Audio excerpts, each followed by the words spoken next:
Russia Ukraine యుద్ధం మొదలై మంగళవారం నాటికి 4 నుంచి 5వ సంవత్సరంలోనికి ఎంట్రీ ఇచ్చేసింది. ఫిబ్రవరి 24, 2022లో రష్యా ప్రెసిడెంట్ పుతిన్ సుమారు 2 లక్షల మంది సైనికులను ఉక్రెయిన్పై యుద్ధానికి పంపించాడు. నేరుగా ఉక్రెయిన్ రాజధాని కీవ్ను స్వాధీనం చేసుకోవాలని ఆదేశించాడు. పాశ్చాత్య దేశాలకు అనుకూలంగా ఉన్న జెలెన్స్కీ ప్రభుత్వాన్ని కూల్చి అక్కడ తన కీలుబొమ్మ ప్రభుత్వాన్ని ఏర్పాటు చేయాలని అనుకున్నాడు. అయితే యుద్ధం మొదలై 4 సంవత్సరాలు దాటినా పుతిన్ తాను అనుకున్న లక్ష్యాన్ని సాధించలేకపోయాడు. ఉక్రెయిన్లో కేవలం 20% భూభాగం మాత్రమే ఆక్రమించుకోగలిగాడు. ఈ 4 ఏళ్ల కాలంలో ఇరువైపులా లక్షలాది మంది సైనికులు ప్రాణాలు కోల్పోయారు. లక్షల కోట్ల ఆస్తులు నష్టపోయారు. ఉక్రెయిన్లో లక్షలాది కుటుంబాలు విచ్ఛిన్నమయ్యాయి. ప్రాణాలను అరచేతిలో పెట్టుకుని ప్రపంచంలోని పలు దేశాలకు వెళ్లిపోయారు. గత 4 ఏళ్లుగా జరిగిన కీలకమైన పరిణామాలపై ప్రత్యేక కథనంలో మరింత సమాచారం ఇప్పుడు తెలుసుకుందాం.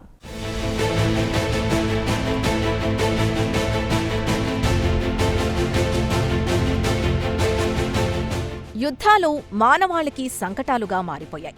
యుద్ధంలో జరిగే రక్తపాతం వల్ల లక్షలాది కుటుంబాలు విచ్ఛిన్నమవుతున్నాయి. యుద్ధంలో లక్షలాది మంది సైనికులతో పాటు సామాన్య పౌరులు ప్రాణాలు కోల్పోతున్నారు. అయినా ప్రజల్ని పాలించే పాలకులకు మాత్రం ఇవేవీ పట్టవు.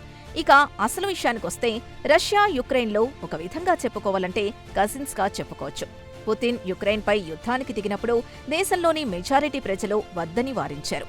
వారు తమ సోదరులు వారిపై యుద్ధానికి దిగడం ఏంటని పుతిన్కు నిరసన తెలిపారు. ఆయన పెడచెవిన పెట్టి యుద్ధానికి దిగారు. గత 4 సంవత్సరాల నుంచి అతి చిన్న దేశం యుక్రెయిన్పై యుద్ధం చేస్తున్నా అనుకున్న లక్ష్యాన్ని సాధించలేకపోయాడు. కేవలం 5వ వంతు భూభాగం మాత్రమే స్వాధీనం చేసుకోగలిగాడు. రష్యా సైనికులకు యుక్రెయిన్ సైనికులు గట్టి సవాల్ విసురుతున్నారు. రష్యా స్వాధీనం చేసుకున్న భూభాగాన్ని యుక్రెయిన్ సైనికులు తిరిగి స్వాధీనం కూడా చేసుకుంటున్నారు. ఇంత జరిగినా పుతిన్ మాత్రం తన మంకుపట్టు వీడటం లేదు. ఎంతవరకైనా యుక్రెయిన్తో యుద్ధానికి పోతానంటున్నాడు. తాను స్వాధీనం చేసుకున్న భూభాగం తనకివ్వాలని కండిషన్ పెడుతున్నాడు. దానికి యుక్రెయిన్తో పాటు యూరోపియన్ యూనియన్ దేశాలు తీవ్రంగా వ్యతిరేకిస్తున్నాయి.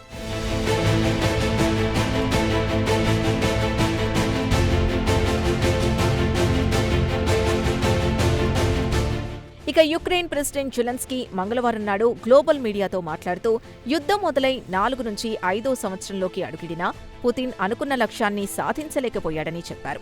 ఇక యుద్ధం 5వ సంవత్సరంలోకి అడుగెడుతున్న క్రమంలో శాంతి కోసం ఏమి చెయ్యాలన్నా చేయడానికి తాను సిద్ధంగా ఉన్నానని అన్నారు. ఈ యుద్ధంలో యుక్రెయిన్ తరపు గత 4 ఏళ్లలో 55,000 మంది సైనికులు ప్రాణాలు కోల్పోయారని చెబుతున్నా గ్లోబల్ మీడియా మాత్రం నమ్మడలేదు. సుమారు 2 లక్షల కంటే పైనే ఉండవచ్చునని అంచనా వేస్తోంది. అయితే రష్యా వైపు చూస్తే 1,80,000 కంటే ఎక్కువగా ఉండవచ్చునని చెబుతున్నారు. అయితే యుద్ధరంగంలో చనిపోయిన వారి పేర్లను చాలా మటుకు రికార్డ్ చేయడం లేదు. లేదంటే మృతుల సంఖ్య చాలా ఎక్కువగా ఉండే అవకాశాలుంటాయి. ఇక ఫిబ్రవరి 24, 2022 నుంచి మొదలైన ఈ యుద్ధం వరల్డ్ వార్ II తర్వాత అతిపెద్ద యుద్ధంగా చెబుతున్నారు.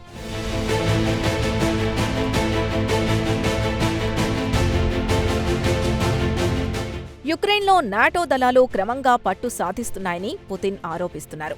యుక్రెయిన్ న్యూట్రల్గా ఉండాలనేది తన అభిమతమని అంటున్నాడు పుతిన్. అయితే పుతిన్ బహిరంగంగా చెప్పకపోయినా అతని ఎజెండా మాత్రం యుక్రెయిన్లో జెలెన్స్కీ ప్రభుత్వాన్ని కూల్చేసి తనకు నచ్చిన వారిని ప్రెసిడెంట్ కూర్చోబెట్టాలని చూస్తున్నాడు. ఇక పుతిన్కు యుక్రెయిన్ ప్రత్యేక దేశంగా ఉండాలనేది ఇష్టం లేదు. 2021లో ఒక వ్యాసం రాస్తూ రష్యా, యుక్రెయిన్ ప్రజలు ఒక్కరే, 9వ శతాబ్దం నుంచి కలిసిమెలిసి ఉన్నారని చెప్పుకొచ్చారు. ఇక యుక్రెయిన్లో ఉన్న కొంతమంది రష్యన్లు తమను 2వ తరగతి పౌరులుగా చూస్తున్నారని ఆరోపించడం మొదలుపెట్టారు.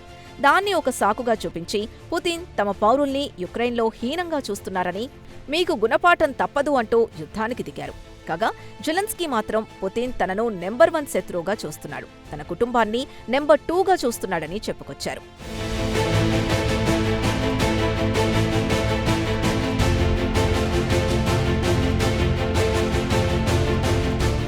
అయితే పుతిన్ 2014లో యుక్రెయిన్లోని క్రిమియా పెనుసులాను రష్యాలో కలుపుకున్నాడు. యుక్రెయిన్ను తరచూ ఆయన నాజీ స్టేట్ నుంచి పిలిచేవాడు. యుక్రెయిన్లో ప్రభుత్వానికి వ్యతిరేకంగా తిరుగుబాటుదారులు తయారయ్యారు. వారు యుక్రెయిన్ ప్రభుత్వంతో పోరాటం చేస్తుంటే వారికి పుతిన్ మద్దతు పలికారు. ఆ తర్వాత ఆయనే నేరుగా యుక్రెయిన్పై దాడులకు పూనుకున్నాడు. యుక్రెయిన్లో రష్యన్ మాట్లాడే ప్రజల్ని రక్షించడానికే తాను యుద్ధానికి దిగాల్సొచ్చిందని ఇప్పటికే పలుమార్లు చెప్పారు. తన చర్యను ఆయన సమర్థించుకున్నారు. యుద్ధం మొదలైన తర్వాత పుతిన్ చర్యను ఆయన సమర్థించుకున్నారు. యుద్ధం మొదలైన తర్వాత పుతిన్ యుక్రెయిన్ మిలిటరీని రెచ్చగొడుతూ వెంటనే అధికారాన్ని హస్తగతం చేసుకోవాలని యుక్రెయిన్ మిలిటరీకి పిలుపునిచ్చారు. మాదక ద్రవ్యాలకు బానిసలైన గ్యాంగులు నియో నాజీలు ప్రభుత్వాన్ని నడుపుతున్నారు. వెంటనే ప్రభుత్వాన్ని కూలదోసి అధికారం హస్తగతం చేసుకోవాలని యుక్రెయిన్ మిలిటరీని రెచ్చగొట్టాడు. ఆ తర్వాత యుక్రెయిన్ పాశ్చాత్య దేశాలతో కానీ నాటోతో కానీ రాస్కు పూసుకు తిరగరాదు అని కండిషన్ విధించాడు. ఇక పుతిన్ వాదనేంటంటే నాటో దళాలు క్రమంగా యుక్రెయిన్లో ప్రవేశించి రష్యా సరిహద్దుకు తమ సైనికుల్ని పంపించి తమను ఇబ్బందులు పాల్చేయడానికి ప్రయత్నిస్తోందని ఆరోపించడం మొదలుపెట్టాడు.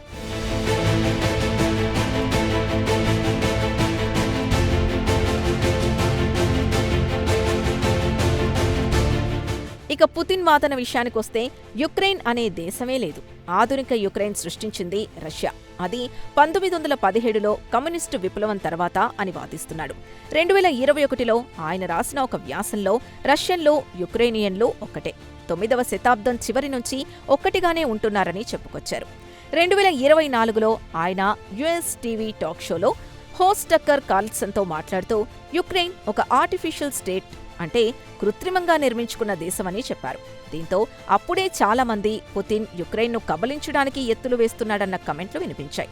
ప్రపంచ పటం నుంచి యుక్రెయిన్ ఆనవాళ్లు లేకుండా చేయాలనేది పుతిన్ ఉద్దేశంగా కనిపిస్తోందన్న విమర్శలు వెల్లువెత్తాయి. యుక్రెయిన్ నుంచి నియో నాజీలను తరిమికొట్టాలనే నినాదాన్ని ఎత్తుకున్నాడు పుతిన్. యుక్రెయిన్ సంస్కృతి, గుర్తింపు కొన్ని శతాబ్దాల నుంచి రష్యాలో కొనసాగిందనే వాదన తెరపైకి తెచ్చారు. అయితే మాస్కో గత కొన్ని సంవత్సరాల నుంచి యుక్రెయిన్ స్వచ్ఛందంగానే రష్యాలో విలీనం కావాలని డిమాండ్ చేస్తోంది. అయితే యుక్రెయిన్ మాత్రం రష్యాతో విలీనాన్ని తీవ్రంగా వ్యతిరేకిస్తోంది. తమ సార్వభౌమత్వాన్ని కాపాడుకుంటామని తేల్చి చెబుతోంది.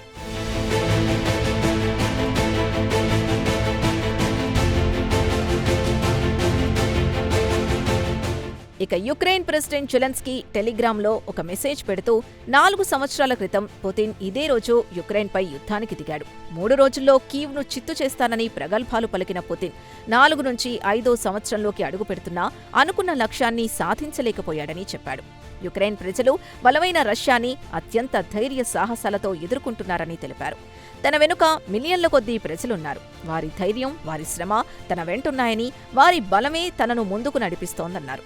ఒక్కసారి వెనక్కి తిరిగి చూసుకుంటే తమ భూభాగాన్ని కాపాడుకోవడానికి సర్వ హక్కులు తమకున్నాయన్నారు. తమ స్వాతంత్రాన్ని కాపాడుకోవడానికి చివరి రక్తపు బొట్టు ధారపోయడానికి సిద్ధంగా ఉన్నామని, తమ భూభాగాన్ని వదులుకోవడానికి సిద్ధంగా లేమన్నారు. పుతిన్ మాత్రం అనుకున్న లక్ష్యాన్ని సాధించలేడని జెలెన్స్కీ బలంగా నమ్ముతున్నారు.